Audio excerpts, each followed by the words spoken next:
रत्नाकरसूरीन्द्र गुरुवर्यपदाम्बुजां नवनीतनटोत्तंसां गुरुपङ्क्ति श्रियं नमः. ஸோ குழந்தைகளா, இன்னைக்கு நம்ம தசாவதார செஷனுடைய அடுத்த அவதாரத்துக்கு போறோம். இப்போ என்ன அவதாரம் நம்ம பார்க்க வேண்டியிருக்கு இன்னைக்கு?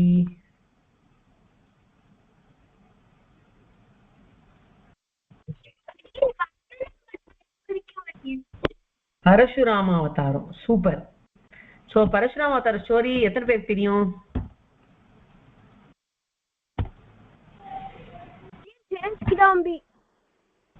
ஸ்ரேயஸ் கிடாம்பி உனக்கு தெரியுமா பரசுராம அவதார ஸ்டோரி? சூப்பர்ப்பா. ஓகே, அப்படின்னா ஒண்ணு கேட்கலாம் இல்லையா? கொஸ்டின்ஸ் ஒன் பரசுராம அவதார ஸ்டோரி கேட்கலாம். கரெக்டா?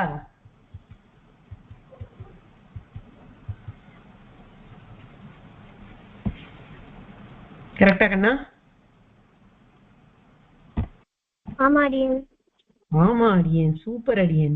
சரி, ஃபர்ஸ்ட் அதுக்கு முன்னாடி நான் உங்களுக்கு எல்லாம் ஒரு விஷயத்த கண்டிப்பா சொல்லணும். நீங்களாம் ஸ்டோரிஸ் அண்ட் வேல்யூஸ் செஷன் ரொம்ப நன்னா அட்டென்ட் பண்றேன் அப்படிங்கிறதுக்கு என்ன ப்ரூஃப்னா, எம்சிக்யூ டெஸ்ட்ல சூப்பரா பண்ணியிருக்கேன். ஏன் இதை அடியன் ரொம்ப ஸ்பெசிஃபிக்கா சொல்றேன்னா, இந்த தடவை உங்களுக்கு பிபிடி ரெஃபரன்சிங்லாம் எதுவும் இருக்கல பெருசா இல்லையா? You hardly had any information in the PPT. But in spite of that எல்லாரும் ரொம்ப நன்னா ஆன்சர் பண்ணிருக்கேன். that only shows that you have been concentrating in these sessions and understanding the stories very well. so congratulations on that. இப்போ அதே மாதிரி ஸ்டைல்ல நம்ம பரசுராம அவதாரத்துக்கும் போகலாம். இப்போ பரசுராம அவதாரம் அப்படிங்கிறது பெருமாளுடைய அவதாரங்கள்ல ரொம்ப டிஃப்ரெண்டான ஒரு அவதாரம். ஏன்னு கேட்டோம்னா, ஜென்ரலி பெருமாள், நாராயணன், விஷ்ணு அப்படிங்கிறவர் ரொம்ப காமா, ரொம்ப பீஸ்ஃபுல்லா இருப்பார். ரொம்ப சத்வமூர்த்தி. பெருமாளுக்கு சாத்விக குணம் தான் நிறைய இருக்கும். அவர் கோவப்படுறதோ இல்ல ஆவேசப்படுறதோ பெருசா பார்க்க முடியாது. நம்ம இருக்கும். இப்ப நரசிம்மாவதாரத்துல ரொம்ப ஆவேசத்தோட ஹிரண்யகசிபுவை சம்ஹாரம் பண்ணினர், அதை நம்ம பார்த்திருக்கோம். அந்த மாதிரி சில சமயங்கள்ல அது காமிப்பாரே தவிர, அவதார காலம் முழுக்க ஒரு விதமான ஸ்ட்ரிக்ட்னஸோடையே இருந்த அவதாரம் அப்படிங்கிறது பரசுராம அவதாரம். அதுவும் ரொம்ப ரொம்ப இம்பார்ட்டன்ட் தான். ஏன்னா ஸ்ட்ரிக்டா இருந்தாதான் டிசிப்ளின் வரும். இப்போ ஒரு விஷயத்த நம்ம தப்பா பண்ணினோம்னா நம்மளுக்கு பனிஷ்மெண்ட் கிடைக்கும் அப்படின்னு யாராவது சொன்னால்னா, we will refrain from doing that. we will fear to do that இல்லையா? whereas எதுவா இருந்தாலும் பரவாயில்ல, எப்படி இருந்தாலும் நம்மளுக்கு மார்க் போட்டுடுவா, மிஸ்டேக் பண்ணாலும் ஃபுல் மார்க்ஸ் தான் நம்மளுக்கு கிடைக்கும் அப்படின்னு தோணித்துனா, will anybody be serious enough? அப்புறம் சீரியஸா படிக்காதவாளுக்கு ஜாலி, சீரியஸா படிக்கணும்னு நினைக்கிறவாளுக்கு யூஸே இல்லை, பிரயோஜனமே இல்லை. So who will put in that effort? who will try to be good இல்லையா? So it's important to have discipline in life. அந்த மாதிரி டிசிப்ளின் எஸ்டாப்ளிஷ் பண்ண மெயின் அவதாரங்கிறது பரசுராம அவதாரம். ஸோ பரசுராம அவதாரம்ங்கிறது எங்கேருந்து ஆரம்பிக்கிறது அப்படின்னு கேட்டா, ரொம்ப லாங் அகோ ஹேஹய தேசம் அப்படின்னு ஒண்ணு இருந்தது. அதுல அர்ஜுனன் அப்படின்னு ஒருத்தர் தான், கார்த்தவீரிய அர்ஜுனன் அப்படின்னு அவனுக்கு பேரு. அவனுக்கு ரொம்ப நிறைய பவர் இருந்தது. அவனுக்கு 1000 ஆர்ம்ஸ் இருக்குமா. அதை வச்சுட்டு இருந்தான். அப்படி ரொம்ப பயங்கர பெரிய சாசிதாவா இருந்துட்டு இருந்தான். பயங்கரமா ரூல் பண்ணிட்டு இருந்தான். அவன் ஒரு நாள் காட்டில் எப்படி தெரிஞ்சுட்டு இருக்கிறச்சே தத்தன் அப்படின்னு ஒருத்தரை சந்திச்சான். அந்த தத்தனும் பெருமாளுடைய அம்சாவதாரம் தானா. அத்ரி மகரிஷிக்கும் அனசூயா தேவிக்கும் ஒரு பிள்ளையாக பெருமாள் தத்தன் ஒரு அவதாரம் பண்ணியிருக்கார். அந்த தத்தன்கிற அவதாரத்துல இருந்த பெருமாளை இந்த கார்த்தவீரியார்ஜுனன் பார்த்தான் ஃபாரஸ்ட்ல. அப்படி பாக்குறச்சே அவனுக்கு என்னமோ தோணித்தான், இவர்கிட்ட இருந்து நம்ம ஒரு வரம் வாங்கிக்கணும் அப்படின்னு தோணித்தான். அதனால அவர்கிட்ட சேவிச்சு அவன் கேட்டுட்டான், எனக்கு அஷ்ட சித்திகள் வேணும். அஷ்ட சித்திகள் அப்படிங்கிறது அனிமா, மகிமா, லஹிமா, கரிமா அப்படின்லாம் சொல்லுவா. அதாவது ரொம்ப பெருசார தன்மை, இல்லைன்னா குட்டியா இருக்கிறது, இல்ல ஹெவி ஆறுது, இல்ல லைட் ஆறுது, இல்ல எல்லாரையும் வசீகரணம் பண்றது, வேண்டியது எல்லாத்தையும் அப்டெயின் பண்றது, அந்த மாதிரி பல சித்திகள் உண்டு. அதெல்லாம் எனக்கு வேணும் அப்படின்னு கேட்டான் அவன். சரின்னு இவர் கொடுத்தாராம். அதுக்கப்புறம் இவன் கேட்டானா, நீங்க யாருன்னு எனக்கு தெரியணும், உங்களால இந்த மாதிரி எல்லாம் பூன்ஸ் எல்லாம் கிராண்ட் பண்ண முடியறது, நீங்க யாரு அப்படின்னு கேட்ட உடனே அவர் பெருமாள் தான் அப்படின்னு சொன்ன உடனே, சரி உங்க கையாலேயே என்னோட சம்ஹாரம் நடக்கட்டும் அப்படின்னு அவன் ஒரு வரம் வாங்கியிருந்தானா கார்த்தவீர்யார்ஜுனன். இது ஆச்சு. இந்த மாதிரி சித்தியெல்லாம் வந்த உடனே அவன் ரொம்ப பவர்ஃபுல் ஆயிட்டான். பவர்ஃபுல் ஆன உடனே இந்த ராஜாக்களுக்கு எல்லாம் புத்தி மாறி போயிடும். புத்தி மாறி போயிடுச்சுன்னா என்ன ஆகும், அவள்லாம் கெட்டவாளாக ஆரம்பிச்சிருவா. இப்படிதான் நிறைய பேர் ஆனா.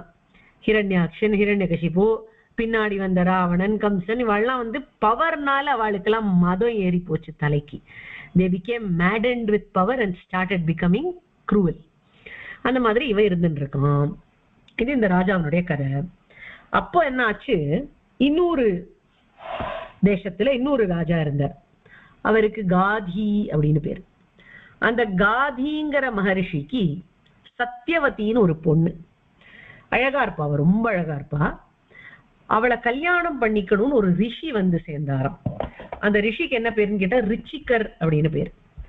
அந்த ரிச்சிகருங்கிற மகரிஷி காதி மகாராஜா கிட்டக்க வந்து, உங்களோட பொண்ணான சத்தியவதியை எனக்கு கல்யாணம் பண்ணி கொடுங்க அப்படின்னு கேட்டார்.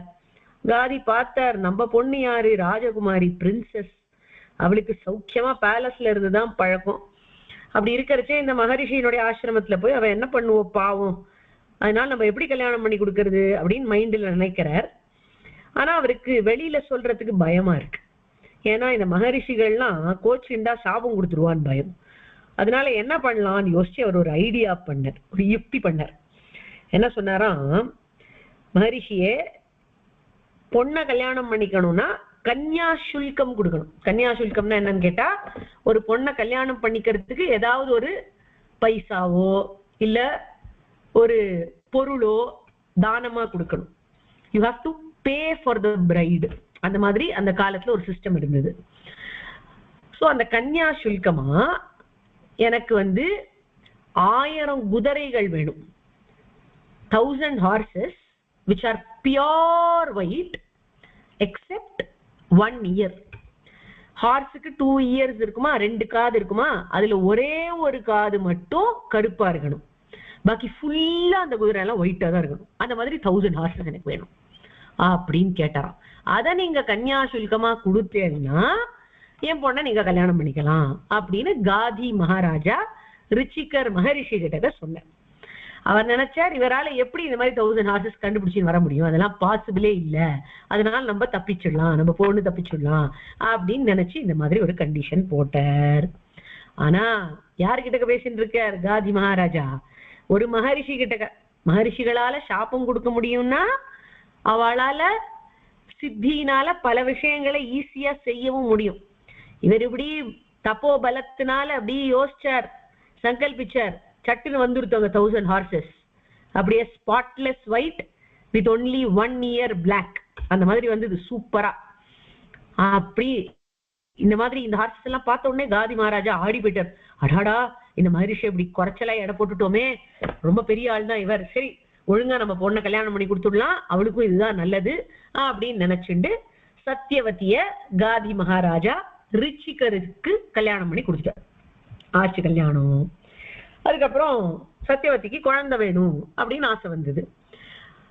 அதே சமயத்துல இந்த காதி மகாராஜாவினுடைய மனைவி, அதாவது அந்த ஊர் ராணி சத்தியவதியினுடைய அம்மா, அவளுக்கும் ஒரு பிள்ளை குழந்தை வேணும் அப்படின்னு ஆசையா இருந்துதான். இவ 2 பேருக்கும் பிள்ளை குழந்தை வேணும்னு ஆசை இருந்துதான். அதனால போய் இவர் மகரிஷி ஆச்சு ரிச்சிகர், அதனால 2 பேரும் போய் ரிச்சிகர் கிட்ட பிரார்த்தனை பண்ணிட்டா, எங்களுக்கு நல்ல பிள்ளை குழந்தை பிறக்கணும் அப்படின்னு நினைச்சுண்டு அப்படின்னு கேட்டு பிரார்த்திச்சா. உடனே இவர் சொன்னார், ஓகே, அதுக்கு மந்திரம் எல்லாம் சொல்லி உங்களுக்கு ஒரு சரு பண்ணி கொடுக்குறேன். சரு அப்படிங்கிறது வந்து ஒரு லிக்விட் மாதிரி, ஒரு டிவைன் போர்ஷன் லிக்விட். அந்த டிவைன் லிக்விட சாப்பிட்டா குழந்தை பிறகும், அந்த மாதிரி நான் ஏற்பாடு பண்ணி தரேன் அப்படின்னு சொன்னார். அவருக்கு பயங்கர மந்திர சித்தி, அதெல்லாம் வச்சு அவருக்கு பண்ண முடியும். சோ என்ன பண்ணார், கொஞ்ச நாள் மந்திரங்கள்லாம் ஜபிச்சு 2 சரு ப்ரிப்பேர் பண்ணார். ஒரு சரு காதி மகாராஜாவினுடைய மனைவிக்கு, இன்னொரு சரு சத்தியவதிக்கு. அதாவது ஒரு சரு சத்தியவதிக்கு, ஒரு சரு சத்தியவதியினுடைய அம்மாவுக்கு. இப்படி 2 பேருக்கும் 2 சருவை கரெக்டா பார்த்து கையில கொடுத்தார் ரிச்சிகர். இந்தாங்கோ நீங்க இதை சாப்பிடுங்கோ அப்படின்னு அவரோட மாமியாருக்கு ஒரு சருவை கொடுத்தார், இந்தாம்மா நீ இதை சாப்பிடு அப்படின்னு ஒய்ஃபுக்கு ஒரு சருவை கொடுத்துட்டு கிளம்பி போயிட்டாரு அவர் அனுஷ்டானம் பண்ண. இவா 2 பேரும் என்ன பண்ணா, அப்படியே சாப்பிட வேண்டியதுதானே அத்தை, உடனே சாப்பிடல. அங்கேருந்து வந்தா இந்த சத்தியவதியினுடைய அம்மா வந்தா. அவ சொல்றா, டி சத்தியவதி, உங்க ஆத்துக்கார் இந்த சருவை பண்ணியிருக்காரு, உனக்குதான் அவர் பெட்டர் சருவை கொடுத்திருப்பாருன்னு எனக்கு தோன்றது. ஏன்னா நீ தான் ஒய்ஃப், நான் மாமியார் தானே. சோ எனக்கு கொஞ்சம் சுமாரான சருவை கொடுத்திருப்பாரு நான் நினைக்கிறேன். உனக்குதான் சூப்பர் சருவை கொடுத்திருப்பார் பாரு. என் பையன் ராஜாவா ஆக வேண்டியவன், என் பையன் தான் உன்னோட தம்பி, அவன் ராஜாவா ஆக வேண்டியவன். உன்னோட பிள்ளையோ ரிஷி புத்திரன், அவன் ஓரளவுக்கு சுமாரா இருந்தா கூட பரவாயில்ல, ராஜாங்கிறவன் சூப்பரா இருந்தாதான் நாட்டுக்கு நல்லது. அதனால நீ என்ன பண்ணு, உனக்கு கொடுத்த சருவை எனக்கு கொடுத்துரு, என்னோட சருவை நீ சாப்பிட்டுடு, நம்ம 2 பேரும் சரு எக்ஸ்சேஞ்ச் பண்ணிக்கலாம் அப்படின்னு சொன்னான். இப்படி சொன்னது ரைட்டா? ரைட்டு கிடையாது. அவ ஒழுங்கா கொடுத்ததை வாங்கி சாப்பிட்டுருக்கணும். ஆனா அவ பண்ணல, அவ டவுட் பண்ணினான் அவளோட சன்னின்லாவ. அந்த டவுட்டை டாக்டர் கிட்ட சொன்னா, அந்த டாக்டராவது என்ன பண்ணணும், அப்படிலாம் கிடையாதுமா, எங்க ஆத்துக்காரர் அந்த மாதிரிலாம் அநியாயம் பண்ண மாட்டார், நீ பாட்டுக்கு வந்து சாப்பிடு, நான் பாட்டுக்கு எந்த சாப்பிடுறேன் அப்படின்னு சொல்லியிருக்கணும். ஆனா அவளும் அப்படி சொல்லல. அவளுக்கும் அவன் அம்மா சொல்றது ரைட்டுன்னு தோன்றது. ஆமா அம்மா கரெக்ட் தான், என்னோட தம்பி தான் ராஜாவை வரப்போறான், ராஜா தான் சூப்பரா இருக்கணும், என்னோட பையன் சுமாரா இருந்தாலும் பரவாயில்ல, போனா போறது, நம்ம சருவை எக்ஸ்சேஞ்ச் பண்ணிக்கலாம் அப்படின்னு சொல்லி அவ தன்னோட சருவை அவ அம்மா கிட்ட கொடுத்தா. அவ அம்மாவோட சருவை அவ சாப்பிட்டா. இவ 2 பேரும் சாப்பிட்டு முடிச்ச உடனே அங்கேருந்து வர ரிச்சிகர். இவ மூஞ்சியை பார்த்த உடனே அவருக்கு தெரிஞ்சு போச்சு, தப்போ பலத்தினால அவருக்கு நடந்தது எல்லாம் புரிஞ்சு போச்சு. உடனே சொன்னார், விபரீதமா ஒரு காரியத்தை பண்ணிட்டே 2 பேரும் அப்படிங்கிறார். ஐயோ சுவாமி அப்படின்னு நடுங்கினா. அவருக்கு எப்படி தெரிஞ்சுது இவ பண்ண மிஸ்டேக், இவ பண்ண எக்ஸ்சேஞ்ச் எப்படி தெரிஞ்சுது? அதை கேட்டு தெரிஞ்சுது அப்படின்னு கேட்ட உடனே இவளுக்கு எல்லாம் பயம் வந்துடுத்து, நடுங்கி போயிட்டா. க்ஷமிக்கணும் சுவாமி, நாங்க இப்படி நினைச்சு பண்ணோம் அப்படின்னு உண்மையை ஒத்துண்டுட்டா, பண்ண மிஸ்டேக்க ஒத்துண்டுட்டா. அப்போ ரிச்சிகர் சொன்னார், அவளுக்கு ஏத்தா மாதிரி ப்ரோக்ராம் பண்ணி நான் சருவை பண்ணியிருந்தேன். ராணியினுடைய பிள்ளை நல்ல பலிஷ்டனா, க்ஷத்ரியனா, எல்லாரையும் வெல்லக்கூடியவனா, ரொம்ப கோபம் கொண்டவனா இருக்கணும் அப்படின்னு சரு பண்ணி கொடுத்தேன். என்னோட பிள்ளை சாத்வீகனா, மகரிஷியா, ஞானியா, பிரம்ம ஜானியா இருக்கணும் அப்படின்னு ப்ரோக்ராம் பண்ணி சருவை கொடுத்தேன். நீங்க 2 பேரும் இப்ப மாத்தி சருவை சாப்பிட்டுருக்கு. இப்ப என்ன தெரியுமா ஆகும்? ஹே சத்தியவதி, என்ன ஆகும் தெரியுமா? உனக்கு பிறக்கிற பிள்ளை ரொம்பவும் ரௌத்ர குணத்தோட இருப்பான், ரொம்ப கோபக்காரனா இருப்பான், அவனுக்கு க்ஷத்ரிய பலம் அப்படியே உள்ள இருக்கும். பிராமணனா அவன் பிறந்தாலும் க்ஷத்ரிய பலத்தோட அவன் இருப்பான். உங்க அம்மாவுக்கு பிறக்கிற பிள்ளை, அதாவது உன்னோட தம்பி, ரொம்ப ரொம்ப சாத்வீகனா, ராஜாவா இருந்தாலும் ரிஷி மாதிரி இருப்பான் அப்படின்னு சொல்லிவிட்டார்.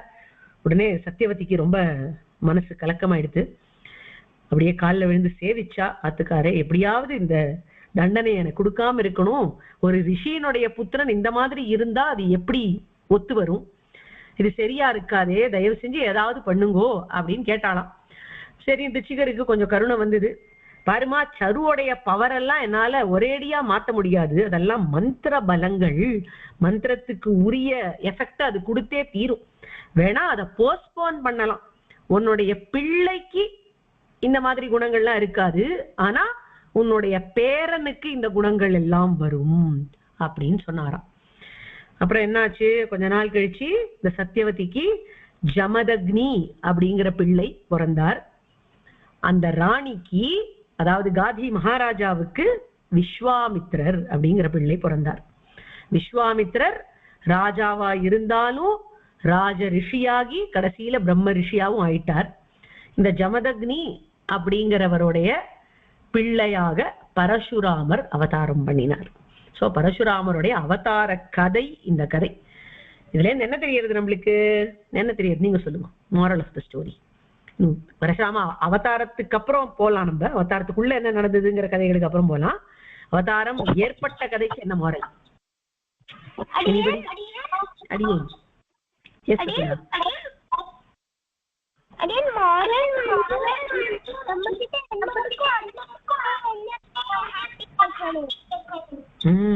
சூப்பர். நம்ம கிட்ட என்ன இருக்கோ அதை வச்சு ஹாப்பியா இருக்கணும்.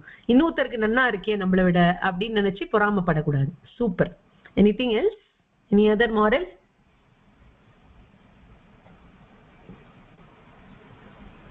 Yes, குழந்தைகளா வேற ஏதாவது moral இருக்காதுல? moralo, message, anything? மகரிஷிகளுக்கும் மந்திரங்களுக்கும் எவ்வளோ பவர் இருக்குன்னு தெரியுது. அதனால எப்பவுமே அவள்கிட்ட மரியாதையா இருக்கணும், உண்மையா இருக்கணும். should always be truthful. Okay, இதாச்சா. அப்புறம் ஜமதக்னிக்கும் ரேணுகா தேவிக்கும் பரசுராமர் அப்படிங்கிறவர் அவதாரம் பண்ணினார். இந்த பரசுராமர் பிறந்ததுல இருந்தே ரொம்ப ஆவேசத்தோட தான் இருந்துட்டு இருப்பார். எப்பவுமே ரொம்ப always alert, always ready to revolt, அந்த மாதிரி தான் இருந்துட்டு இருப்பார் சின்ன வயசுல இருந்து. ஆனா ரிஷியினுடைய ஆசிரமத்துல வளர்றதுனால அந்த குணங்கள்லாம் ரொம்ப பெருசா வெளியில தெரியாம இருந்துட்டு இருந்தது. அப்புறம் ஒரு காலத்துல ஒரு நிகழ்ச்சி நடந்தது. இந்த நிகழ்ச்சியை கேட்டு, இந்த ஸ்டோரியை கேட்டேன்னா உங்களுக்கு எல்லாம் வந்து என்னடா அப்படின்னு தான் தோணும். But there is a message இந்த ஸ்டோரி. என்னாச்சா, இந்த ரேணுகா தேவின்னு இருக்காளோ இல்லையோ, பரசுராமருடைய அம்மா, அவ ஒரு நாள் சித்திரரதன் அப்படின்னு ஒரு கந்தர்வனை பார்த்தாலும். அந்த கந்தர்வன் அப்படி போயிட்டு இருந்தான், இப்படி ஆகாசத்துல ஃபிளை பண்ணின்னு போயிட்டு இருந்தான். கந்தர்வாள்லாம் some kind of celestials who can fly. அவள்லாம் ரொம்ப அழகா இருப்பாளாம். அந்த மாதிரி ஒரு கந்தர்வன் தான் இந்த சித்திரரதன். அந்த சித்திரரதன் இப்படி ரேணுகாதேவியை பார்த்தான். ரேணுகாதேவி ரொம்ப அழகா இருப்பா. ரேணுகாதேவி சித்திரரதனை பார்த்து இவன் ரொம்ப அழகா இருக்கானே அப்படின்னு ஜஸ்ட் மைண்ட்ல நினைச்சுண்டா. இப்ப இந்த மாதிரி மைண்டால கூட இன்னொருத்தரை பத்தி வேற மாதிரியாலாம் நினைக்க கூடாது அப்படின்னு இருந்த காலம் அது. அதனால வந்து இவ இப்படி நினைச்சுட்டாங்கிற விஷயம் வந்து ஜமதக்னிக்கு தெரிஞ்சு போச்சு. ஜமதக்னிக்கு தெரிஞ்சதுனால அவர் என்ன நினைச்சார், இவ இந்த மாதிரி நினைச்சா அது ரொம்ப ராங், அதனால இவளோட பாதிவிரத்தியம் போயிடுது. பாதிவிரத்தியம் அப்படிங்கிறது ஒரு ஃபெய்த்ஃபுல் வைஃபோட கேரக்டர் அப்படின்னு புரிஞ்சுக்கலாம். Okay, so you have to understand that this story is only to give us a message. இது நிஜமாவே ஜமதக்னி அவ்வளவு பேடா, இப்படி நினைச்சாரா, விமென்க்கு ஃப்ரீடம் கொடுக்கலையா அப்படின்ற ஆங்கிள் இது யோசிக்க கூடாது. Okay, so we just have to get to the message of the story. Okay, so இந்த மாதிரி பாதிவிரத்தியம் போயிடுது அப்படின்னு நினைச்சுண்டு, பாதிவிரத்தியம் போயிடுதுன்னா she should cease to live அப்படின்னு அந்த காலத்துல அவ்வளவு ஸ்ட்ரிக்டா இருந்தா. உடனே ஜமதக்னி என்ன சொன்னார், இனிமே நீ உயிரோட இருக்க லாய்க்கு இல்ல, நீ போக வேண்டியதுதான், உன்னை சம்ஹரிக்க வேண்டியதுதான், உன் தலையை வெட்ட வேண்டியதுதான். இவ்வளவு சொல்ற. உன் தலையை வெட்டுற காரியத்தை யார் பண்ணணும் தெரியுமா, உன் பிள்ளைகளே பண்ணணும் அப்படின்னு சொல்ற. ஷாக்கிங்கா இருக்குல்ல? as I said, just take it as the message of the story. இதெல்லாம் ஒரு விஷயத்தை நம்மளுக்கு சொல்றதுக்காக வருது. ஸ்டோரி பயங்கரமா தான் இருக்கும், ஆனா at the end we get a message. So அவர் பிள்ளைகள், பரசுராமருக்கு முன்னாடி நிறைய பேர் இருக்கா, பரசுராமருடைய அண்ணாக்கள். சில புராண புஸ்தகங்கள்ல 7ன்னு சொல்றான். அந்த மாதிரி நிறைய அண்ணாக்கள் இருக்கா பரசுராமருக்கு. அந்த அண்ணாக்கள் எல்லாம் பார்த்து, நீ வெட்டு உங்க அம்மா தலைய அப்படின்னார். ஒரு பிள்ளையா வந்து மாட்டேன்னுட்டா. எப்படி வெட்டுவா அவ? அம்மா தலையை போய் யாராவது வெட்டுவாளா? அதுவும் அப்பா சொல்ற அம்மா தலையை வெட்டுன்னு அநியாயமா இருக்கு. இந்த மாதிரி நடக்குமா எங்கேயான? தாங்க முடியலையே. இந்த கதையை சொல்றதுக்கே எனக்கு கஷ்டமா இருக்கு, படிக்கிறச்சும் கஷ்டமா இருக்கும், உங்களுக்கு எல்லாம் கேட்கச்சும் கஷ்டமா இருக்கும். அவ்வளவு குரூரமா இருக்கு கேட்கவே. அவளை பண்ண சொன்னா அவ எப்படி பண்ணுவா? பண்ணல, மாட்டேன்னுட்டா. பரசுராமரோட நம்பர் வந்தது. பரசுராமா நீ வெட்டு அப்படின்னாரு. என்ன பண்ணார் அவர்? கோடாலி எடுத்தார், ஒரே வெட்டு, அம்மா தலையை வெட்டுட்டார். அவ்வளவுதான், வெட்டுட்டார். ஜமதக்னியும் ஆடி போயிட்டார். ஆஹா, என்னப்பா இது, உங்க அண்ணாக்களை எல்லாம் வெட்ட சொன்னேன், நீ அவள்லாம் வெட்ட மாட்டேன்னா நீ மட்டும் வெட்டிட்டியே அப்படின்னார். அப்பா சொல் பேச்ச கேட்கணும்னு எங்க அம்மா சொல்லி கொடுத்துருக்கா அப்படின்னு கை கூப்பிண்டு அவ அப்பா திருவடியில நின்னுன்னு சொன்ன. கண்ணுல ஜலம் வந்துட்டு ஜமதக்னிக்கு. இப்பேற்பட்ட ஒரு புத்திரனை பெத்தேனே, உனக்கு என்ன வரம் வேணுமோ கேளு அப்படின்னார். எங்க அம்மா எனக்கு உயிரோட வேணும் அப்படின்னு கேட்டார் பரசுராமர். அடுத்த நிமிஷம் அம்மா உயிரோட வந்துட்டார். இதுதான் ஸ்டோரி. இதுல என்ன தெரியறதுன்னா, அப்பாவுடைய ஆணைய சிரேன ஏற்கொண்டு நிறைவேற்றணும். அந்த அப்பாவுக்கு எவ்வளோ பவர் இருக்கு அப்படிங்கறத நன்னா தெரிஞ்சுட்டு இருந்தார் இந்த பரசுராமர். அவருக்கு தெரியும் ஜமதக்னியால ரேணுகா தேவியை ரிசரெக்ட் பண்ண முடியும்னு அவருக்கு தெரியும். அவர் டெஸ்ட் வச்சிருக்காருன்னு அவருக்கு தெரியும். இந்த என்டையர் எபிசோடே உலகத்துக்கு பித்ருவாக்கிய பரிபாலனம் எவ்வளோ இம்பார்ட்டன்ட் அப்படின்னு காமிக்கிறதுக்கும், மாத்திரு பக்தி எவ்வளவு இம்பார்ட்டன்ட் காமிக்கிறதுக்கும், அம்மா சொல்லி கொடுத்த வார்த்தைய பிள்ளைகள் எவ்வளவு மதிச்சான்னு காமிக்கிறதுக்கும் ஏற்பட்டது. இந்த 3 விஷயம் இந்த ஸ்டோரியில தெரியுது. ஃபர்ஸ்ட் திங், அப்பா சொன்னது அப்படியே கேட்டார் பரசுராமர். அதுக்கு ரீசனா அவர் சொன்னது என்ன, அம்மா சொல்லியிருக்கா அப்பா சொன்ன பேச்சை கேளுன்னு. சோ அம்மா சொன்ன பேச்சையும் அவர் கேட்டார். மூணாவது என்ன, அம்மா மேல அவருக்கு அவ்வளவு பக்தி, அம்மாவை எப்படியாவது திருப்பி கொண்டு வந்துடணும் அப்படின்னு அவர் நம்பிக்கை வச்சுட்டு இருந்தார். அவ அப்பாவுடைய திரள் மேல நம்பிக்கை இருந்தது, அவ அம்மா கிட்ட இருந்த வாத்சல்யத்துல நம்பிக்கை இருந்தது. அதனால ரிசரக்ட் பண்ணி அழிச்சுட்டு வந்துட்டார். இது moral of the story. இது வந்து as I said, the different anglesல நம்ம வந்து அனலைஸ் பண்ணக்கூடாது. ஜமதக்னி இவ்வளவு பேடா விமனுடைய ஃப்ரீடம்க்கு அகேன்ஸ்டா இந்த மாதிரி ஜட்ஜ் பண்ணார் அவருடைய ஒய்ஃப அப்படின்லாம் நினைச்சுக்க வேண்டாம். அது வந்து இந்த ஸ்டோரியினுடைய ஹேத்து இல்ல.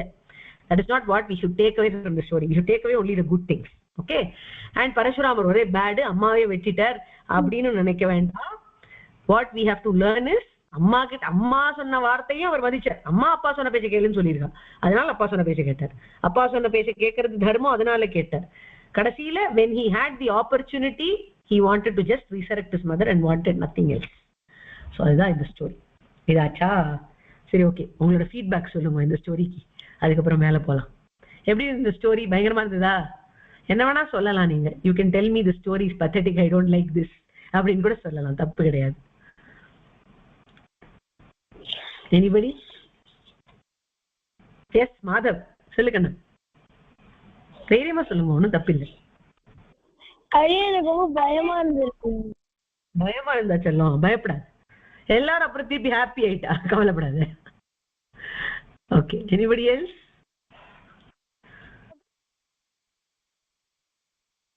சரி, யாருமா? ஸ்ரீயவனிகா, சொல்லுக்கண்ணா. ஸ்ரீயவனிகா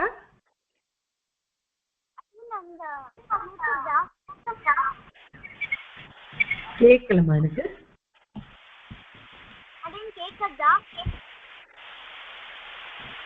சொல்லு, நான் மியூட் பண்ணிக்கிறேன், அப்புறம் நீ சொல்லு. அந்த ஸ்டோரி வந்து ரொம்ப டிஃபரெண்டா இருந்தது. அந்த அதர் அவதாரம் ரொம்ப டிஃபரெண்டா இருந்ததா? Okay, super. சரி, ஓகே, ஃபைன். ஸோ இது ஒரு பார்ட் ஆஃப் த ஸ்டோரி. இதுக்கப்புறம் என்னாச்சு? பரசுராமர் கிளம்பி கைலாச மலைக்கு போயிட்டார். அவர் தபஸ் பண்ண போயிட்டார். அவருக்கு நிறைய அஸ்திரங்கள்லாம் வேணுமா இருந்தது. அந்த அஸ்திரங்கள் எல்லாம் வேண்டி தபஸ் பண்ண போயிட்டார். அப்போ இந்த ஆசிரமத்துல என்னாச்சு, அந்த ஆசிரமத்துல ஜமதக்னியினுடைய ஆசிரமத்துல என்ன ஆச்சுன்னு பார்க்கணும் நம்ம கதை. இப்ப நம்ம என்ன பார்த்துட்டு இருக்கோம்னா, இந்த ஸ்டோரியோடைய ஸ்டார்டிங்ல ஒரு கிங் இருந்தானோ இல்லையோ, கார்த்தவீரிய அர்ஜுனன். அவனுக்கு 1000 hands இருந்தது. அவன் வேற எல்லா சித்தியும் பெத்து வச்சுட்டு இருக்கான். அவன் வந்து இப்போ அட்டகாசம் பண்ணிட்டு இருக்கான். இப்போ அவன் என்ன பண்ணான் அப்படின்னு கேட்டா, பரசுராமர் தபஸ் பண்ண போயிருக்கிற காலத்துல அவன் ஃபாரஸ்டுக்கு ஹண்டிங் பண்ண வந்தான். ஹண்டிங் பண்ண வந்திருக்கிறச்ச அவனோட ரெட்டினியூக்கெல்லாம் ரொம்ப டயர்ட் ஆயிடுது, அவனோட ஆர்மிக்கெல்லாம் ரொம்ப டயர்ட் ஆயிடுது. சரி, அவ ரெஸ்ட் பண்ணலாம் அப்படின்னு பாக்குறச்சு இந்த ஜமதக்னி மகரிஷியினுடைய ஆசிரமம் அவளுக்கு தெரியுது.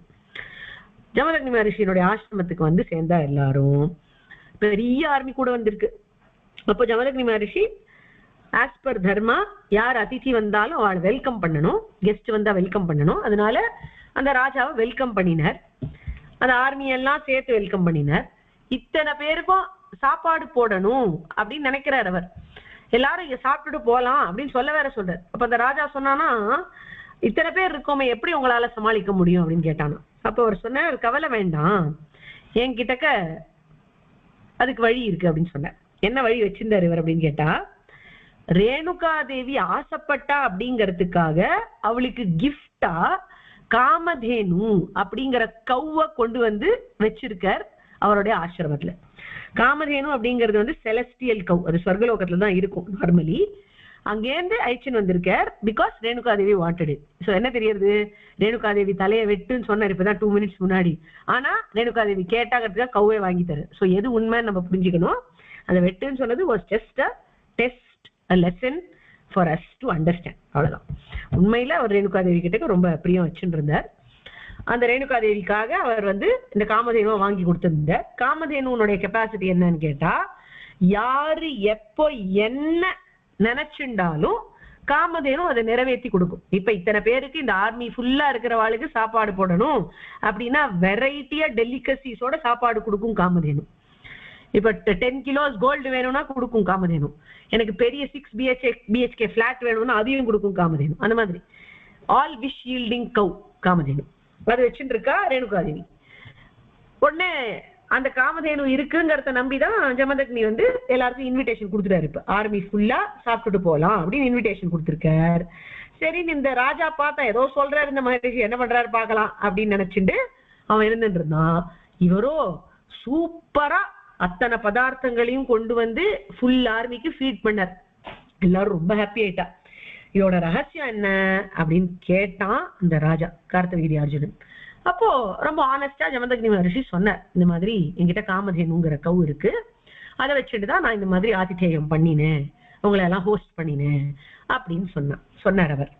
இதை கேட்ட உடனே இந்த கார்த்தவீர்யார்ஜுனனுக்கு கிரீடு வந்து கொடுத்து, இந்த காமதேனுவை நீங்க வச்சுட்டு என்ன பண்ண போறேன், நீங்களோ ஒரு மகரிஷி காட்டுக்கு நடுவுல வாழ்ந்துட்டு இருக்கேன், உங்களுக்கு என்ன பிரயோஜனம் இந்த கவ்வை வச்சுண்டு, இதை என்கிட்ட கொடுத்துருங்கோ, நான் தான் பெரிய ராஜ்யம் நடத்தின்னு இருக்கேன், நான் அந்த கவ்வை ராஜ்ய பரிபாலனத்துக்கு யூஸ் பண்ணிக்கிறேன், கிங்டம் நடத்த யூஸ் பண்ணிக்கிறேன் அப்படின்னு சொல்லிட்டான் அவன். மாட்டேன் ஜமதக்னி மகரிஷி ஆப்வியஸ்லி. உடனே அவனுக்கு கோவம் வந்தது. கோவம் வந்து எல்லாரையும் போய் அடிக்க போனா. அப்போ அந்த காமதேனு கிட்டேந்தே நூத்துக்கணக்கான வாரியர்ஸ் வெளியில வந்து எல்லா ஆர்மியையும் ஓட்டி விட்டு. ஆனா இந்த கெட்டவன் கார்த்தவீர்யார்ஜுனன் என்ன பண்ணான், ஜமதக்னி மகரிஷியை மட்டும் பிடிச்சு சமரிச்சுட்டான். ஜமதக்னியை சமரிச்சிட்டான். இதெல்லாம் பரசுராமருக்கு தெரியாது. அவர் தபஸ் பண்ண போயிருக்கார். ஏன் திரும்பி வந்து பார்த்தா இந்த மாதிரி கிடக்கிறது ஆசிரமம் முழுக்க அம்மா அழுதுன்னு இருக்கா. அப்பாவை சமரிச்சு விட்டான் அந்த கார்த்தவீர்யார்ஜுனன் அப்படின்னு உடனே அவருக்கு ரொம்ப கோவம் வந்து அவர் தபஸ் பண்ணி வாங்கிட்டு இருந்த அஸ்திரங்கள் எல்லாத்தையும் எடுத்துட்டு கார்த்தவீர்யார்ஜுனனோட சண்டை போட போனார். கார்த்தவீர்யார்ஜுனன் பயங்கரமா சண்டை போட்டான் பரசுராமரோட. மறுபடியும் ஆர்மி எல்லாம் ஏவி விட்டான். இவர் தான் அவதாரமாச்சு, அதனால எல்லாரையும் அனாயாசமா தூக்கி அடிச்சுட்டார். கடைசியில கார்த்தவீர்யார்ஜுனன் ஒரு சக்கரம் வச்சுட்டு இருந்தான். அந்த சக்கரத்தை கொண்டு யாரவனா அவன் சமரிப்பானா, அவ்வளவு பவர்ஃபுல்லான சக்கரம். அதை போட ட்ரை பண்ணா பரசுராமர் மேல, அது வேலை செய்யல அப்படின்னு உடனேதான் இவனுக்கு ரியலைசேஷன் வந்துதா, ஓஹோ அந்த தத்தனா இருந்த விஷ்ணு இப்ப பரசுராமரா வந்திருக்கு, அதனால இவர் கையாலதான் நமக்கு சம்ஹாரம் அப்படின்னு நினைச்சுட்டு அவனோட கைகள் 1000 கைகள் அப்படியே விரிச்சுண்டானா. உடனே பரசுராமர் கோடாலி எடுத்து வீசினர். அவன் மாண்டு போயிட்டான். அவன் மட்டும் இல்ல, அவன மாதிரி இருந்த க்ஷத்திரியர்கள் எல்லாரையும் ஒழிச்சார் பரசுராமர். அதுக்கப்புறம் சுக்ர பகவானுடைய தப்போபலத்தினால, சுக்ராச்சாரியர்னு ஒரு மகரிஷி இருக்கார், அவருடைய தப்போபலத்தினால அவ அப்பா ஜமதக்னியும் ரிசரெக்ட் பண்ணி அழிச்சுன்னு வந்தார் பரசுராமர். இந்த ரிசரெக்ஷன் மந்திரம் எல்லாம் மகர்ஷிகள் எல்லாம் நிறைய தெரிஞ்சிருக்கு அந்த காலத்துல. ஜமதக்னி ரேணுகாதேவியை ரிசரெக்ட் பண்ணார், ஜமதக்னிய சுக்ராச்சாரியர் ரிசரெக்ட் பண்ணிட்டார். அவ அப்பா திரும்பி உயிரோட வந்துட்டார். ஆனா இந்த மாதிரி டைரண்ட் மாதிரி இருக்கிற கிங்ஸ் எல்லாம் இருக்காளே, அதாவது ரொம்ப மோசமா மக்களை எல்லாம் படுத்துற க்ஷத்திரியர்கள்லாம் இருக்கவே கூடாது இந்த உலகத்துல அப்படின்னு 21 டைம்ஸ் இந்த உலகத்தை க்ஷத்ரிய ரஹிதமா ஆக்கினாராம், பிரஃப்ட் ஆஃப் க்ஷத்ரியாஸ ஆக்கினாராம். அப்பதான் வந்து உலகத்துல சாந்தி இருக்கும், யாரும் கரப்ஷன் பண்ண மாட்டா, யாரும் பொய் சொல்ல மாட்டா, யாரும் திருட மாட்டா, நல்ல சாசனம் வரணும் அப்படின்னா we have to get rid of all the bad. இப்போ ஒரு லேண்ட்ல நம்ம வந்து ஃபுல்லா வீட்ஸா க்ரோ ஆனதை பார்த்தோம்னு வச்சுக்கோங்க, முதல்ல அந்த லேண்டை எப்படி நம்ம யூசபிள் ஆக்க முடியும், எப்படி கல்டிவேபிளா ஆக்க முடியும் அப்படின்னு கேட்டா அந்த வீட்ஸ் எல்லாம் முதல்ல புடுங்கி எரியணும். அப்பதான் அந்த land will become clean and will become usable for agriculture, இல்லையா? So it's very important to get rid of all the bad so that you can make place for good. For example, நீங்களாம் school going children, இப்போ suppose உங்கள ஒருத்தர் இப்போ 3rd standard படிக்கிறேன்னு வச்சுக்கோங்க. 3rd ஸ்டாண்டர்டோட எண்ட்ல நிறைய புக்ஸ் நோட் புக்ஸ் எல்லாம் இருக்கும், அதெல்லாம் நீங்க எழுதி வச்சிருப்பேன், எல்லாம் ஃபில்டா இருக்கும். அந்த நோட் புக்ஸ் எல்லாம் நீங்க எடுத்து காலி பண்ணாதான் அந்த ஷெல்ஃப் 4th ஸ்டாண்டர்ட் புக்ஸ்க்கு யூஸ்ஃபுல்லா இருக்கும், அப்பதான் நாங்க வைக்க முடியும். அந்த மாதிரி all the old, all the bad has to go to make place for the good and the new. அதுக்காக பரசுராம அவதாரத்துல பெருமாள் 21 டைம்ஸ் இந்த பூலோகத்தை க்ஷத்ரிய ரஹிதமா ஆக்கினார், அதாவது bereft of க்ஷத்ரியாஸ், க்ஷத்ரியர்களே இல்லாம ஆக்கினார் பெருமாள் அப்படின்னு தெரியுது. சரி, இந்த பரசுராமன் என்ன இவ்வளவு மோசமா இருக்காரு, எப்பப்பாரு எல்லாரும் சம்மதிச்சுட்டே இருக்காரு, அவருக்கு கோவம் மட்டும்தான் வருமா அப்படின்னு கேட்டா அதுதான் இல்ல. இந்த சம்ஹாரம் எல்லாம் பண்ணாரே பரசுராமர், அது பர்சனலைஸ்ட் கோபத்தினால இல்ல. அவர் பர்சனல் கோபம் கார்த்தவீர்யார்ஜுனன் மேலதான், அது கூட கோபம் கிடையாது. கார்த்தவீர்யார்ஜுனன் ஒரு வரம் வாங்கினானே அவர் கையால தான் சம்ஹாரம் ஆகணும்னு, அதை நிறைவேற்றுறதுக்கு ஒரு வியாஜம், வெறும ஒரு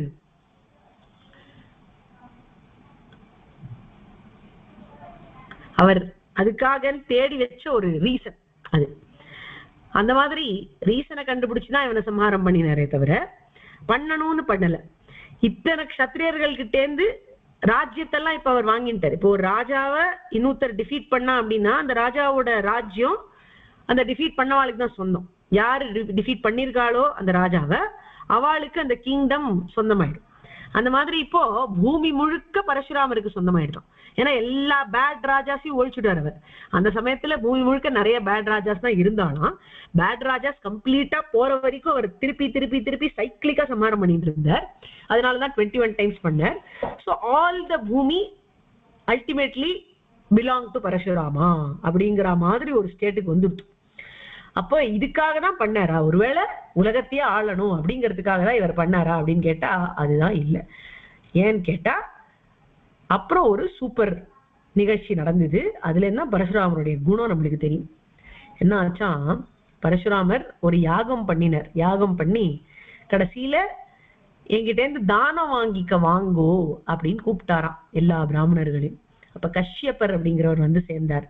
அவர் சொன்னார், எனக்கு பூமியை தானமா கொடுங்கோ பரசுராமரே அப்படின்னு சொன்னார்.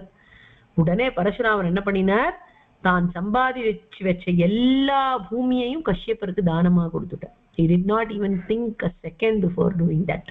So this only shows that பரசுராமருக்கு அந்த பூமி மேல எந்த அட்டாச்மெண்ட்டும் கிடையாது. அந்த பூமியை ரூல் பண்ண கிங்ஸ் மேல பர்சனலா எந்த கோபமும் கிடையாது. அவர் தர்மத்தை எஸ்டாப்ளிஷ் பண்ண மட்டுமே இந்த சம்ஹார காரியத்தை பண்ணியிருக்கார். இது ஒரு cleansing job, cleansing the world of all the bad Kshatriyas. அதுக்குதான் அவர் பண்ணியிருக்கார். அதனாலதான் கஷ்யப்பர் கேட்ட உடனே விதவுட் அ செகண்ட் தாட் எல்லா பூமியும் கொடுத்துட்டார். அப்படி கொடுத்தவர் என்ன பண்ணினார், இனிமே நான் தானம் பண்ணின பூமியில என்னால வாழ முடியாது அப்படின்னு வேற சொல்றார். இப்ப எல்லா பூமியும் தானம் பண்ணிட்டார். ஸோ ஆல் பூமி நோ பிலாங்ஸ் டு கஷ்யப்பா. அப்படி இருக்கிறச்ச கஷ்யப்பருடைய லேண்ட்ல இருக்கணும்னா கஷ்யப்பருடைய பர்மிஷனோட தானே இருக்க முடியும். கஷ்யப்பர் கிட்டக்க பர்மிஷன் கேட்டு இருக்கணுமா? இப்பதான் தானமா கொடுத்துருக்கோம், திருப்பி அவர்கிட்ட போய் ஒரு விஷயத்த கேட்பாளா? அதனால என்ன பண்ணலாம் அப்படின்னு யோசிச்சார். பேசாம நம்ம நியூ லேண்ட் கிரியேட் பண்ணிடலாம் அப்படின்னு சொன்னார். அங்கேருந்து போனார் சமுத்திர கரைக்கு. சமுத்திர கரைக்கு போய் ஒரு டிஸ்டன்ஸ்ல தன்னோட கோடாலி ஆக்ஸ தூக்கி போட்டார் பரசுராமர். அப்ப என்ன ஆச்சுன்னு கேட்டா சமுத்திரம் அந்த அளவுக்கு ரிசீட் பேக் ஆச்சு. ரிசீட் பேக் ஆகி புது லேண்ட் கிரியேட் ஆச்சு, புதிய பூமி. அது எந்த பூமின்னு கேட்டா அதுதான் கேரளா. இப்ப நம்ம பாக்குற கேரளா அப்படிங்கிறதுதான் new land created by Parashurama. முன்னாடிலாம் இந்தியால கேரளா இருக்காது. முன்னாடிதான் நான் சொல்றது பரசுராமர் காலத்துல, அத்தனை யுகங்கள் முன்னாடி. அப்ப இந்தியா மேப்ல பார்த்தோம்னா கேரளால இருக்காது, அங்க சி தான் இருக்கும். அப்புறம் பரசுராமர் கோடாலியை தூக்கி போட்டார், ஆக்ஸ தூக்கி போட்டார். அந்த சி வந்து இப்படி நகர்ந்துண்டு லேண்ட் எக்ஸ்போஸ் பண்ணி கொடுத்தது. அந்த இடத்துக்கு போய் வாசம் பண்ண ஆரம்பிச்சார் பரசுராமர். மகேந்திர பர்வதம் அப்படின்னு ஒண்ணு இருக்குங்க, இன்னைக்கும் அங்க இருந்துன்னு இருக்காரு பரசுராமர் அப்படின்னு ஒரு நம்பிக்கை. ஏன்னா பரசுராமர் சிரஞ்சீவி. அதனால சோ இதுதான் பரசுராமருடைய ஸ்டோரி. இப்ப தசாவதார ஸ்தோத்திரத்துல பரசுராமரை பத்தி என்ன சொல்லியிருக்கு அப்படிங்கறத மட்டும் நம்ம பார்க்கலாம். ஜென்ரலி ஒரு ஒரு அவதாரத்துக்கும் நம்ம யார சம்ஹாரம் பண்ணினார், யார காப்பாத்தினார் அப்படின்னு பார்த்துட்டு இருக்கோம். பரசுராம அவதாரத்துல யாராவது காப்பாத்தினார சரித்திரம் இருக்கான்னு கேட்டா ஓப்பனா பார்த்தா தெரியல. ஆனா அவர் யார சம்ஹாரம் பண்ணினாரோ அவளையே காப்பாத்தி இருக்கார் அப்படின்னு தான் சொல்லணும். சேவிங் அண்ட் ஸ்லேயிங் க்ஷத்ரியாஸ் அப்படின்னு நம்ம எழுதிருக்கோம். ஏன்னு கேட்டா க்ஷத்ரியர்களை சம்ஹாரம் பண்ணின உடனே அந்த க்ஷத்ரியர்கள் எல்லாருக்கும் நல்ல கதி கிடைச்சுது. இத சுவாமி தேசிகன் தயாசதகத்துல பரசுராம அவதாரத்தை பத்தி பாடும் பொழுது என்ன சொல்றாருன்னா, யாகத்துல சம்டைம்ஸ் பசுக்களை எல்லாம் பலி கொடுப்பா. அது ரொம்ப குரூவல் ஆக்டா இருக்கே அப்படின்னு கேட்டா, ஆக்சுவலி ஸ்பீக்கிங் அந்த யாகத்துல பலி கொடுக்கப்படுற பசுக்கு ரொம்ப நல்ல கதி ஏற்படும். அந்த நல்ல கத்தியை அந்த பசுக்கு கொடுக்கறதுக்கு தான் அப்பேரண்ட்லி குரூவலா ஒரு விஷயத்த பண்றா அப்படின்னு சொல்லுவா. சோ அந்த மாதிரி க்ஷிதீஸ்வர பசுக்ஷரது அப்படின்னு தயாசதகத்தை சாதிக்கிறார் சுவாமி. அதே மைண்ட் செட்டோட இந்த க்ஷத்ரியர்களை காப்பாத்தவே, ஏன்னா அவள்லாம் பேடா இருந்தா, அதனால அந்த பேட்னஸ் அவகிட்ட இருந்து போக்கி அவளை சம்ஹாரம் பண்ணி அவளை காப்பாத்தி கொடுத்தார் பரசுராமர் அப்படின்னு தெரியுது. தசாவதார ஸ்தோத்திரத்தினுடைய ஸ்லோகம் क्रोधाग्निं जमदग्निपीडन भवं सन्तर्पयिष्यन् क्रमात् अक्षत्रामिह सन्ततक्षय इमां त्रिसप्त कृत्वा क्षितिं दत्त्वा कर्मणि दक्षिणां क्वचनतामस्कन्द्य सिन्धुं वसन् अब्रह्मण्यमपाकरोतु भगवान् ब्रह्मकीटं मुनिः. இதுல முக்கியமா நம்ம ஞாபகம் வச்சுருக்க வேண்டியது தத்வா கர்மணி தட்சிணாம் அப்படின்னு. தான் சம்பாதிச்சு வச்சத பூமி எல்லாத்தையும் தானமாக கொடுத்து விட்டார் பரசுராமர் அப்படிங்கிற விஷயத்த நம்ம ஞாபகம் வச்சுக்கணும் பரசுராம அவதாரத்துல. So this is about Parasurama அவதாரம். ராமாவதாரத்துல பிரவேசிக்கலாம். But before that if anybody has any doubts or any feedback you can tell me. இது வந்து கொஞ்சம் டஃப்பான அவதாரம். ஸ்டோரியும் கொஞ்சம் அன்யூஷுவலா இருக்கும், கொஞ்சம் டைஜஸ்டிங்க்கும் டஃப்பா இருக்கும். But you have to get the right essence of it. அதனால ஏதாவது டவுட்ஸ் இருந்தா கண்டிப்பா கேளுங்கோ. ஏதாவது தப்பா தெரிஞ்சா கண்டிப்பா சொல்லுங்கோ. We are open to discuss anything. Adiyan is responsible to answer whatever question you ask. அதனால கண்டிப்பா கேளுங்கோ. என்ன மைண்ட்ல டவுட் இருந்தாலும் யாருக்கா இருந்தாலும் கேட்கலாம். சொல்லுங்க. அடியன் ஸ்ரீமாலோகி சொல்லுடா கண்ணா. அடியன் நான் படிச்சிருக்கேன். அடியன் பரசுராமர் வந்து பார்த்தோன்னே அவ அம்மா எத்தனை தடவை மார்பிள் அடிச்சிருந்தாலோ அத்தனை தடவை சத்திரியனுக்கு கொல்லுவேன்னு சொன்ன அப்படியும் ஒரு இது உண்டு. பரசுராமர் பார்த்த உடனே அவ அப்பா அந்த சமயத்துல போயிட்டார் அப்படின்ன உடனே அவ அம்மாவுக்கு ரொம்ப துக்கமா இருந்தது. அதனால அந்த மாதிரி சொல்லுவா. அது ஒரு ஹியர்சே ஸ்டோரி, அதுவும் உண்டு.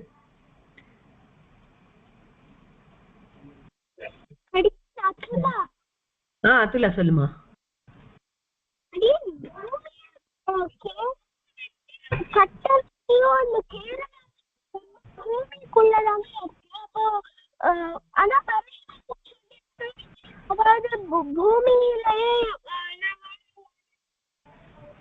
நல்ல கேள்வி.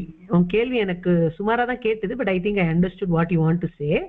இப்ப பூமிக்குள்ளதானே அடக்கும் கேரளாவும் அப்படின்னு கேக்குற. இப்போ என்ன நம்ம புரிஞ்சுக்கணும்னா, இது வந்து ஜியோகிராபிக்கலாவும் புரிஞ்சுக்கணும், ஸ்பிரிச்சுவலாவும் புரிஞ்சுக்கணும். சரியா? இப்ப நம்ம ஜியோகிராபிக்கலா பார்த்தோம்னா ஓஷன்ஸ் கடியில எல்லாம் ஓஷன் ஃப்ளோர் அப்படின்னு இருக்கும். அதுவும் பூமி தான், பூமியினுடைய கிரஸ்ட் தான் அது, which is covered by ocean. But நம்ம சாஸ்திரப்படி பார்த்தோம்னா பூமி கடல் அப்படிங்கிறது வேற வேறன்னு புரிஞ்சுக்கணும். பூமி அப்படிங்கிற பூத்தத்துல கடல் இருக்குங்கிறது வேற. பட் இந்த இடத்துல வெறும் பூமி அப்படிங்கிறது அந்த லேண்ட மட்டும் சொல்றது. அதுல சமுத்திரம் இன்க்ளூசிவ் இல்ல. சரியா? சமுத்திரம் எக்ஸ்க்ளூசிவா இருக்கிற பூமியை தான் டொனேட் பண்ணினார் பரசுராமர் முதல்ல. அதுக்கப்புறம் அவர் சமுத்திரத்தை கொஞ்சம் தள்ளி இருக்க சொல்லி சமுத்திரத்துக்கு கீழே இருக்கிற பூமி எக்ஸ்போஸ் ஆகி வெளியில வந்தது. அந்த பூமி அவர் கான்கர் பண்ண பூமி கிடையாது, அவர் டொனேட் பண்ண பூமி கிடையாது. அதனால அதுல வாசம் பண்ண ஆரம்பிச்சார். புரிஞ்சுதா அதுல? வந்து நகர்ந்ததுன்னா அது லேண்ட் தானே. ஃபர்ஸ்ட் அவர் சொன்ன அதாவது எல்லா லேண்டும் உங்களுக்கு தானே. அப்போ அந்த சீ நகர்ந்ததுக்கு அப்புறம் லேண்ட் வந்தது. பட் அந்த லேண்ட் வந்து இவர் தானம் பண்ணி முடிச்ச உடனே தானே வந்திருக்கு. இப்ப தானம் பண்றச்சே எக்ஸிஸ்டிங் லேண்டுக்கு தான் சங்கல்பம் பண்ணி தானம் பண்ணியிருக்காரு அவர்.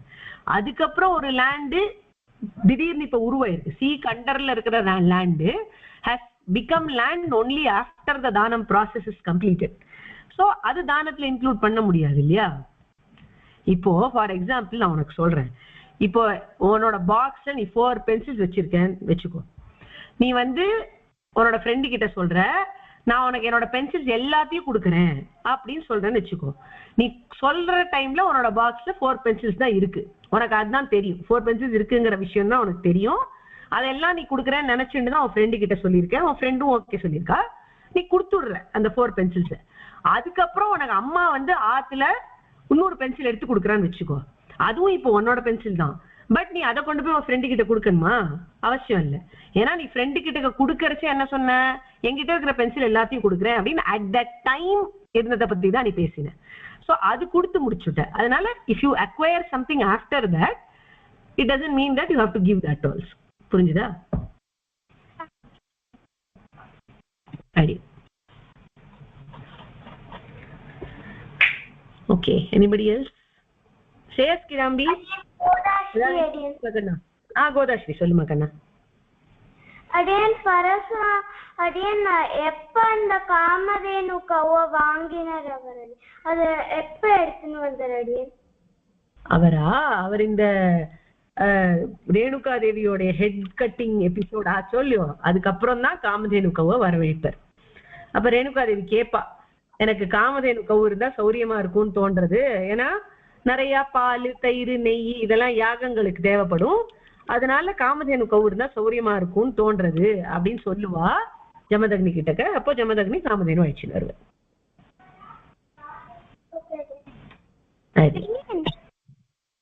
யாருமா? அதுல சொல்லுங்கண்ணா.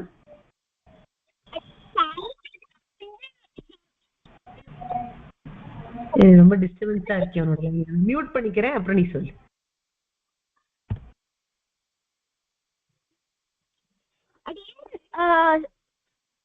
காமதேனு வந்து ஸ்வர்கலோகத்துல இருந்ததுன்னா, ஆனா அவர் வந்து பூலோகத்துல தானே அடியன்னு இருக்கார். அவர் எப்படி ஸ்வர்கலோகத்துக்கு போய் இது ஆயுஷன் வர முடியும் அடியன்? அவருக்கு அவ்வளவு தப்போபலம் இருந்ததுமா. சொர்க்கலோகத்துல இருந்து காமதேனு வரவழைக்கிறதுக்கு தப்போபலம் இருந்தது.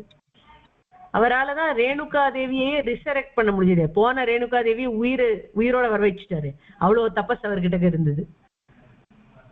அவரால் காமதேனுவை வரவழைக்க முடியும். மகரிஷிகளுக்கு எல்லாம் பவர் ரொம்ப ஜாஸ்தி, தபஸ் பண்ணி பண்ணி பண்ணி பவர் அக்வயர் பண்ணி வச்சிருப்பாவெல்லாம்.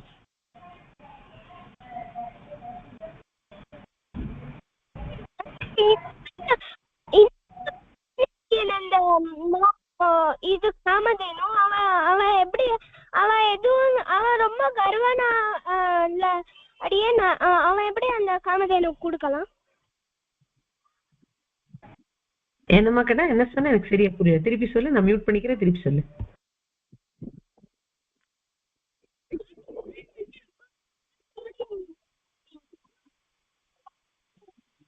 அடியன் திரும்ப சொல்லுமா.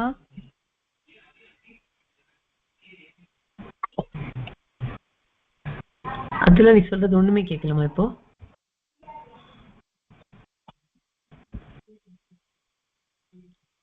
அதுல நீ சொல்றது கேட்கல, நீ பேசுற, ஆனா அது எங்களுக்கு கேட்கலமா.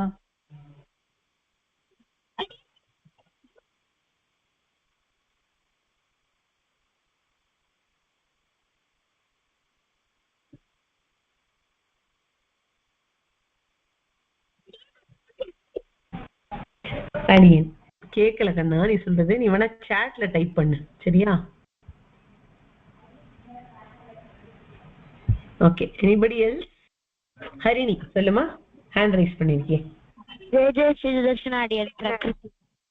பிரகிருதி ஜெயஜெயஸ்ரீ சுதர்ஷனாமா, உங்க செஷன் இன்னும் ஸ்டார்ட் ஆகல, 2 minutesல ஸ்டார்ட் ஆகும். ஐ மீன் 5 minutesல. ஓகே ஹரிணி சொல்லுமா. அடியன் ஜமதக்னி பீடன பவம்னா என்ன அர்த்தம்? ஜமதக்னி பீடன பவம் அப்படிங்கிறது வந்து ஜமதக்னியினுடைய தொல்லையினால் ஏற்பட்ட அப்படின்னு அர்த்தம். அதாவது இவர் என்ன பண்ணினார்னா, இந்த உலகத்தை 21 தடவை க்ஷத்ரிய ரஹிதமா ஆக்கினார். அதுக்கு காரணம் ஜமதக்னி பட்ட கஷ்டம் அப்படின்னு. What was the reason for Parashurama becoming like that அப்படின்னு கேட்டா, ஜமதக்னியினுடைய சம்ஹாரத்தினால ஏற்பட்ட கோபம் தான் அதுக்கு ட்ரிகரா இருந்தது.